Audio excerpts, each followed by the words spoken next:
Hello and welcome to www.luxurytolast.com.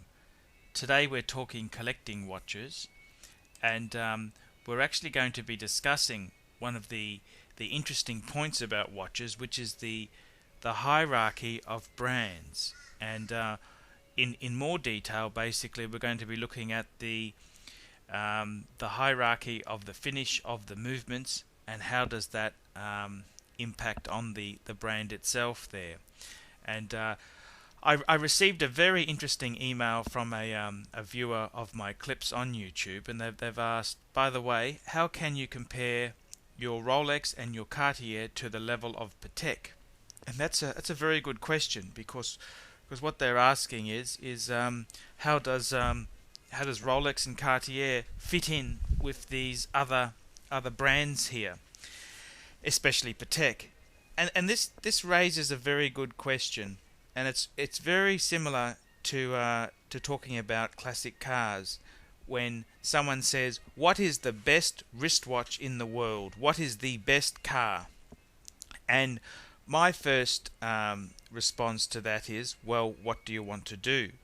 Because if you want a when you say the best wristwatch in the world, do you want a watch? What's the best watch to wear with a tuxedo or a suit to go to a wedding? And that would certainly be very different if you said, well, what's the best watch to wear if I'm going on a expedition to Antarctica? The two watches would be very different. And that's the same genre and type of question you'd ask when someone says, what's the best car in the world? Well, if you want a car to use on your wedding day, a Rolls Royce would certainly come to mind. But if you wanted a car to drive around a racetrack in, you'd be looking at more Ferrari type of car. So it depends what purpose you've got in mind. And that's the same with wristwatches. If someone says, well, what's the best? It depends on what is the purpose that you're trying to fulfill there. Now, in the same token, let's put this into perspective. With wristwatches themselves, there I think price is certainly one thing that you can use to say, well, that watch there is a certain, obviously the economic reality is that the more expensive the piece, you would hope the quality is higher. And obviously the economic system we live in, if a watchmaker's overpriced the watch, it just won't sell. But let's have a look at this. What is the quality of these watches like? And this is an interesting question. What is the best watch? What's the qualities like there? And I think this is the whole reason why there's not one watch that I have in my collection. It's because different makers do different things very, very well. For example, if I wanted the ultimate in my own opinion of a dress watch in a modern context, I'd have to go for my Patek white gold Calatrava. I think white gold is a discrete metal. The Calatrava is a modern piece with tradition in it. It's just a fantastic classical piece on a leather strap. Just beautiful. But if someone said to me, what watch can you wear every day to work? Well, I'd be very hesitant to recommend the Patek because it's white gold. It's a soft metal. It can get damaged. The leather strap, of course, I live in Australia where the humidity and temperature gets very high. So if you're wearing it every day, it's going to wear out. Leather straps have a limited life. And I would be saying, well, for everyday office use, I'd be looking at more of a classical piece like an Explorer 1 or an Explorer 2. And if you were a person who really loved water sports, you'd say, well, a Submariner might be a very good piece to choose. So it really depends on what your purpose is for the watch. However, let's have a look at the varying brands and see where they fit in. Look, at the very top of the tree in watchmaking, your 5 big brands are Patek Philippe, Vacheron Constantin, Audemars Piguet, Breguet, and you'd also include the German maker Lange. So that's your 5 big brands. And those brands there themselves are really what you'd call the creme de la creme. Now, they do a lot of work with their watches. There's a lot of hand done componentry.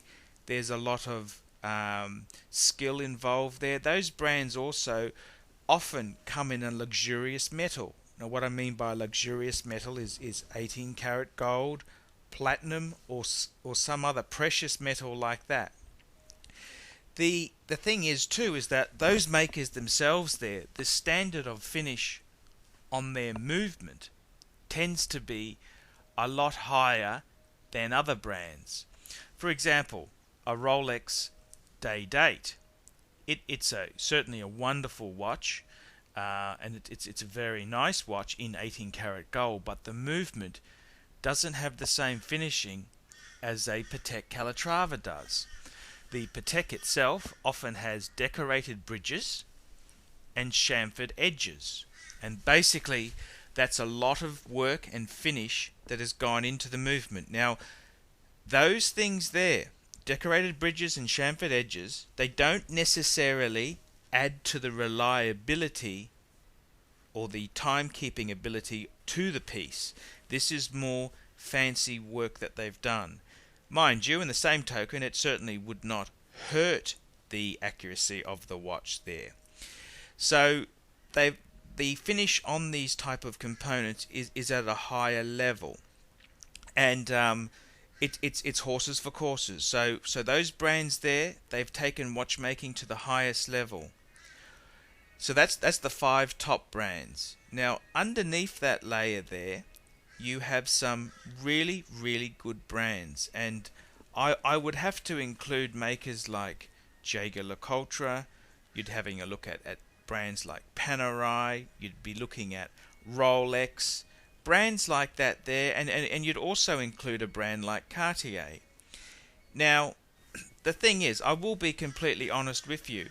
If someone said to me, what is the most beautiful watch for a female to have? So this is a feminine watch, which is just encompasses everything that I believe is important in watchmaking. I would have to say 18 karat gold Cartier on a leather strap. That's what I would consider the height of elegance. Now, that very watch there may not be an ideal watch for the lady to use in everyday life. If she's got children, the leather's going to get wet. The Cartiers normally are not a waterproof watch, so you've got water issues if she's doing a lot of work around the house, or just day-to-day managing a family. So that watch there is more of a dress type of watch. But if you said to me, what's the best, most elegant, beautiful watch, I'd have to say 18 karat Cartier. Now, the interesting thing is, with an 18 karat Cartier piece itself there, they don't have the fancy movement like a Patek Philippe would.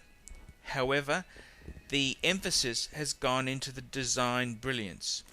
I mean, Cartier has got design classics like the Cartier Tank. They've got the Cartier, this is talking about some ladies' watches, the Cartier Diablo, the Cartier Banois. These are just stunning, gorgeous pieces which are just it's the design excellence. And I often say you've got to look at the brand and what is that brand famous for. Depends on the genre that they're famous for. So I think myself a Cartier in gold, the movement often with a lot of these ladies Cartiers, they use quartz. And that's okay, because the genre of that watch is not so much the movement, it's the beautiful design excellence and the precious metal.